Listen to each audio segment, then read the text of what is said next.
Hello people, welcome to Tejas foodie nest. ఈరోజు వీడియోలో spicy guava juice ఎలా ప్రిపేర్ చేసుకోవచ్చో చూద్దాం.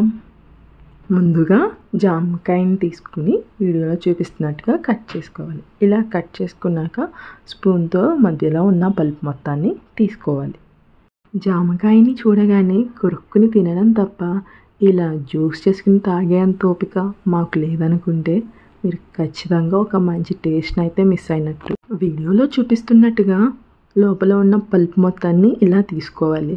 పల్ప్ మొత్తం తీసుకున్నాక ఒక మిక్సర్ జార్ తీసుకున్న పల్ప్ వేసుకుని కొంచెం పుదీనా, 2 green chillies, 1 table spoon honey వేసుకుని బాగా గ్రైండ్ చేసుకోవాలి.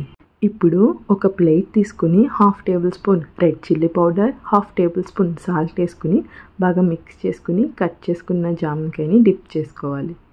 ఇప్పుడు జామకాయలోకి గ్రైండ్ చేసుకున్న దాన్ని స్ట్రైన్ చేసి తీసుకుంటే spicy guava juice ready.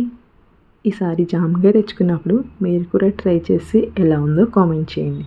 Juice తాగాక జామకాయని కూడా తినేయచ్చు. వీడియో నచ్చితే లైక్ చేసి షేర్ చేయండి. ఇంకా సబ్స్క్రైబ్ చేసుకోకపోతే please do subscribe. Thanks for watching.